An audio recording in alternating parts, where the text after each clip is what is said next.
उस शनिवार की दोपहर जब मैं ऑफिस से लौटा तो सारिका की जगह उसका लिखा नोट मेरा इंतजार कर रहा था।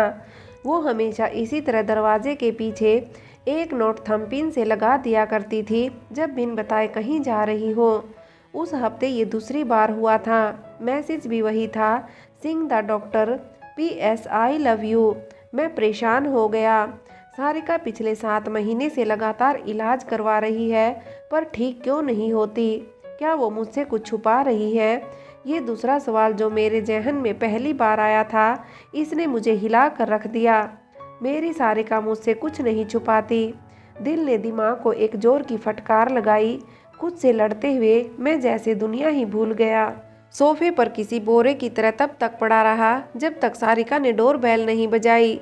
मेरे दरवाज़ा खोलते ही सारिका मुझसे लिपट कर एक छोटी बच्ची की तरफ पक पड़ी। मैं परेशान तो पहले ही था, यकीनन अब डरने लगा था।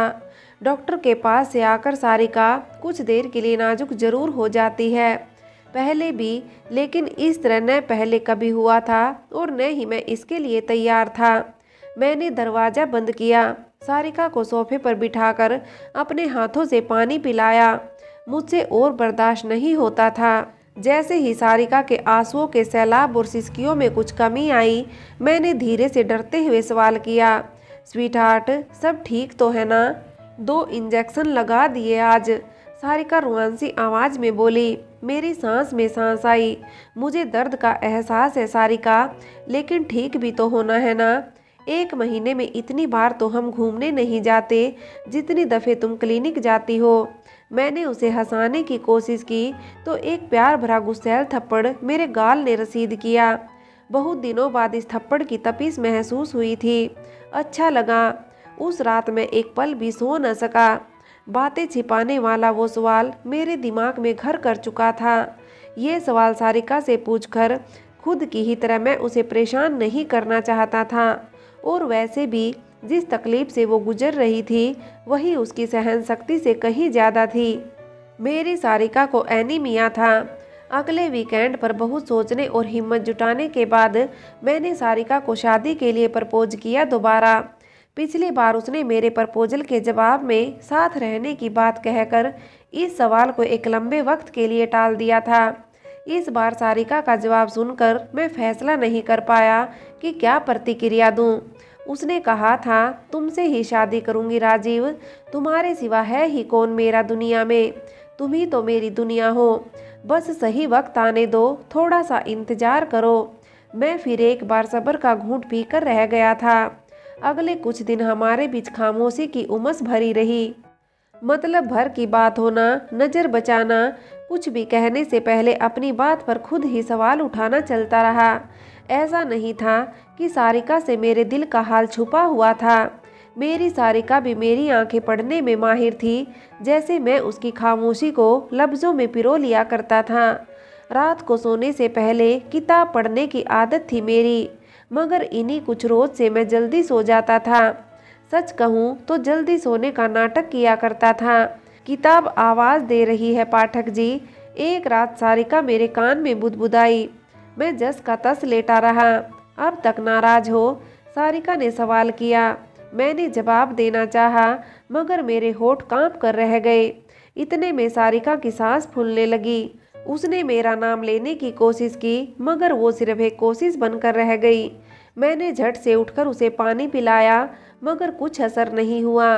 मेरे देखते ही देखते उसके नाक से खून आने लगा। मेरा दिमाग चकरा गया। मुझे खुद इस वक्त किसी के सहारे की ज़रूरत थी, लेकिन हकीकत ये थी कि इस वक्त मेरी सारिका को मेरी ज़रूरत थी। मैं उसे तुरंत ही उसे लेकर हॉस्पिटल पहुंचा। करीब रात के 11:30 बजे थे जब मैंने एडमिशन फॉर्म पर दस्तखत किए। शुरुआती जांच के बाद सारिका को ICU में शिफ्ट किया गया। डॉक्टर चोपड़ा, जो कि शुरुआत से सारिका का इलाज कर रही थी, उन्हें फ़ौरन बुलाया गया। इस तरह मची अफरा तफरी को देख मैं डर की वजह से कांपने लगा था। करीब 1 घंटे बाद मुझे कुछ दवाइयाँ और इंजेक्शन लाने को कहा गया। मैं दौड़कर फार्मेसी पहुंचा, जहां थैला भरकर सामान मेरे हाथ में थमा दिया गया। दवाइयों की लिस्ट वापस फाइल में लगाते हुए एक कागज़ ज़मीन पर जा गिरा। मैंने झट से उसे उठाया। मैंने पढ़ने की कोशिश तक नहीं की थी। फिर भी ब्लड कैंसर शब्द मेरी आंखों के सामने आ गया। आंसुओं के बीच धुंधली नज़र से तारीख पड़ी जो कि 5 महीने पुरानी थी। मैं जड़ हो गया। इतने में अस्पताल के एक कर्मचारी ने आकर मुझे लापरवाह कहते हुए जोर की फटकार लगाई और मेरे हाथों से फाइल और थैला छीन कर ले गया। मैं वेटिंग रूम में आकर बेंच पर बैठ गया। मेरे हाथ से थैला छीनता वो अनजान मेरे बारे में सही कह रहा था। मैं लापरवाही तो था, कैसे मैं जान नहीं सका मेरी सारिका की खामोशी क्या कुछ कह रही थी। जब भी वो डॉक्टर की अपॉइंटमेंट पर मुझे साथ चलने से रोकती तो क्यों मैंने जिद नहीं की। मुझे खुश देखने के लिए मुझसे न जाने कितने झूठ कितनी ही बार बोले थे और मैं कभी सच न जान सका, सिर्फ इसलिए कि मैंने कोशिश ही नहीं की। सामने से आती नर्स क्रिटिकल कंडीशन है कहकर मेरी गोद में फाइल गिरा गई।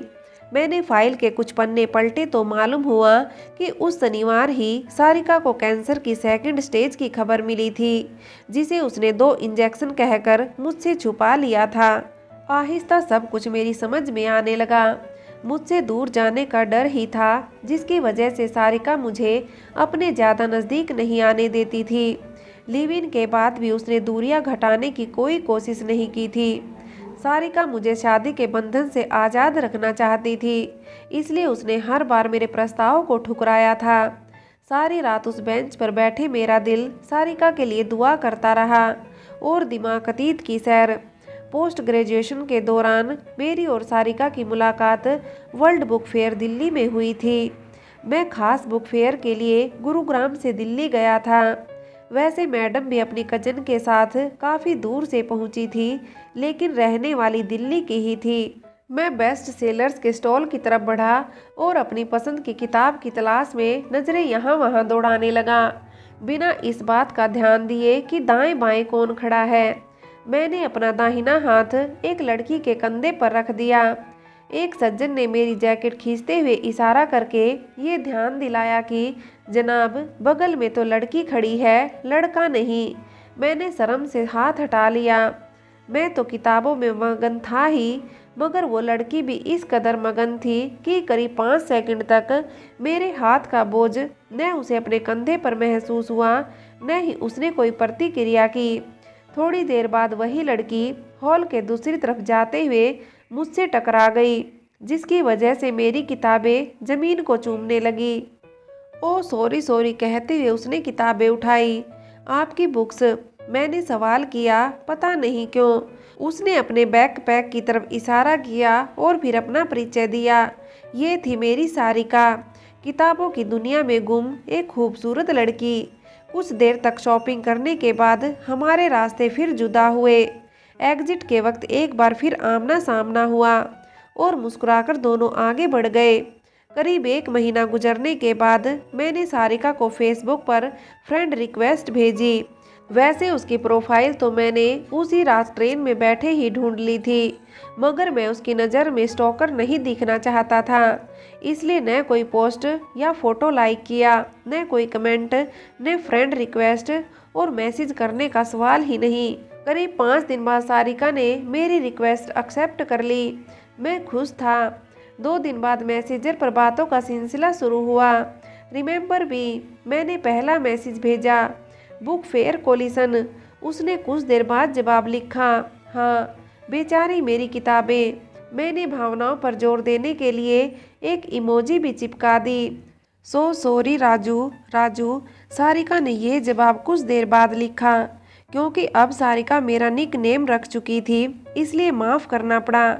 वैसे मैं कौन सा नाराज़ था, मेरा आइस ब्रेकर काम पर गया था। उस रात 11 बजे शुरू हुआ बातों का सिलसिला करीब 1 महीने बाद फेसबुक से व्हाट्सएप तक पहुंच गया था।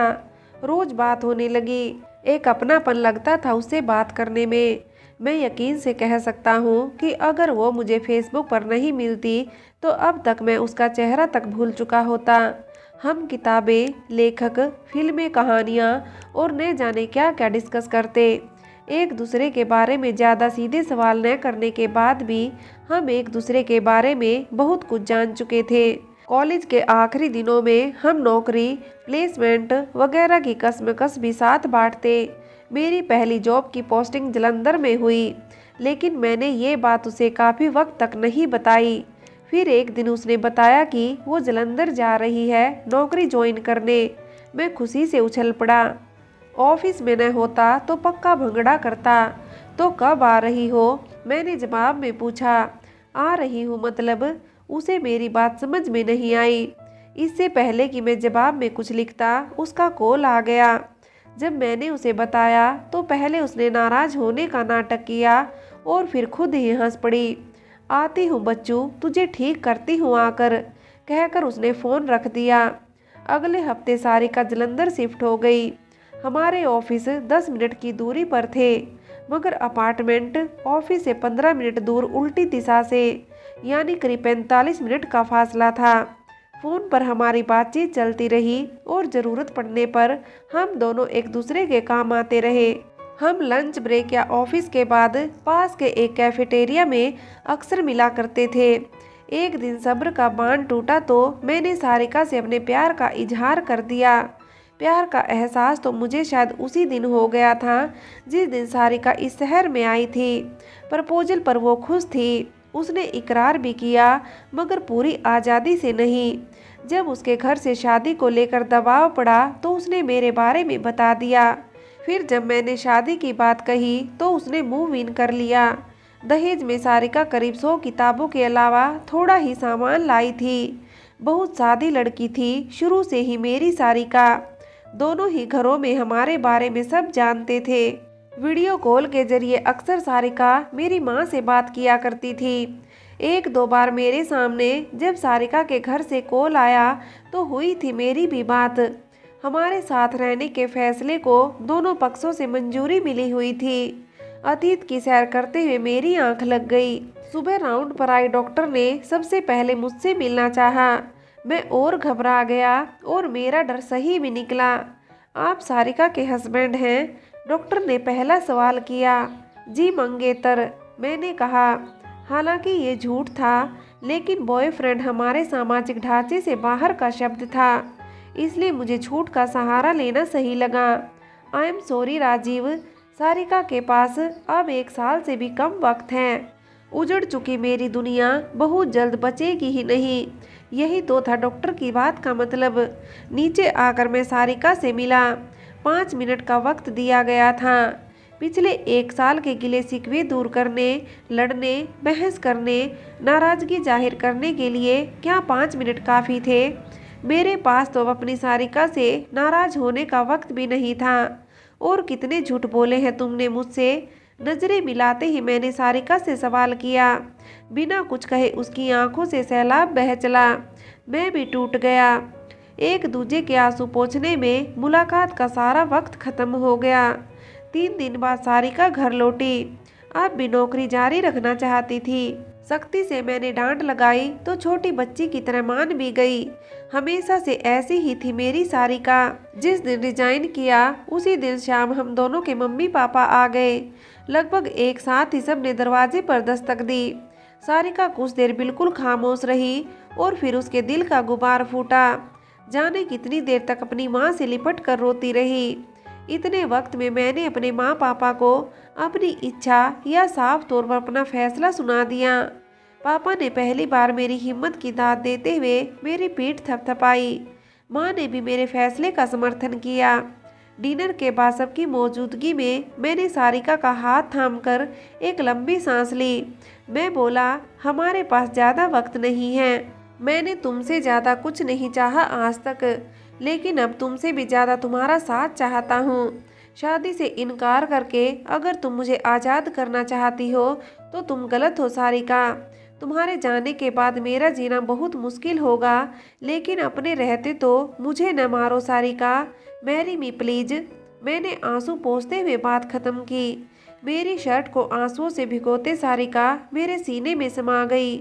उसके माता पिता मेरा शुक्रिया अदा करते न थके, लेकिन मैंने ये बात साफ कर दी कि मैं किसी पर एहसान नहीं कर रहा था। अगले दिन सुबह मंदिर में फेरे लेकर हमने इस जन्म के अधूरे रहने वाले अपने इस रिश्ते को 7 जन्मों के बंधन में बांध दिया। इस बार नहीं तो अगली बार सही, इस अधूरे रिश्ते का पूरा होना तय था।